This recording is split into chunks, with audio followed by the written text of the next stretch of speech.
So explain one more time. So the people that were in front of me, there were two people in front of me that used a Sharpie. Yes. That was given to them by the poll workers. Yes. It did not read their ballot, Okay. and they slid it in there twice.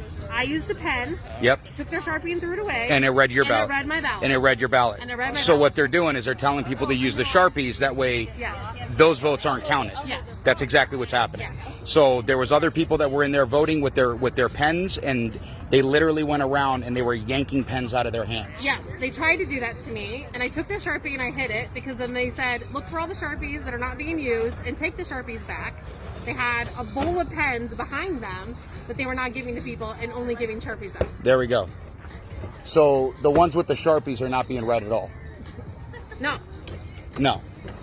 None of those ballots are being read.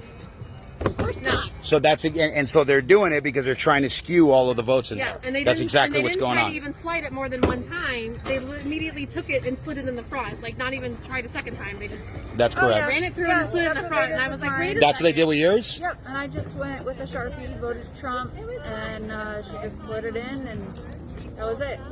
But But they're not counting. They're not counting the ones with the Sharpies. And No, so they're they're- forcing people to use the Sharpies, and those votes aren't being counted. Right. That's what's going on. Right. And then I posted it on my Facebook group chat in my neighborhood. They said they did it at the Queen Creek Library. They did it at ASU Polytech earlier. They're like 4 different polling places were doing Sharpies, all in like between Queen Creek and like the edge of Gilbert. Yep.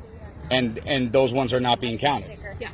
They're invalid. Yes. I mean, Yes. like, I have proof. So they're invalidating votes is what they're doing. Yes. Yeah. Yes. Like, I just, That's how I it took a feels like. picture of my Okay. ballot for And then Trump. there was a guy that directly came out and yelled at me 3 times. They both came out. Oh no, they called the sheriffs You guys and said should that and told us to stop handing out the ballpoint pens, in which case those are the only ones that are actually being Yeah. counted and validated. I used your pen and then I Yeah. sent it back to you and I And said, they're- give this to somebody. 'Cause this Yes, works." yes. And so we know that, and we've been telling them you need to use a ballpoint pen, not the Sharpie, and now those are getting invalidated. Yeah. So people are coming here to vote for Donald Trump, and those votes are all getting invalidated. That's what's going on. Yes. There we go.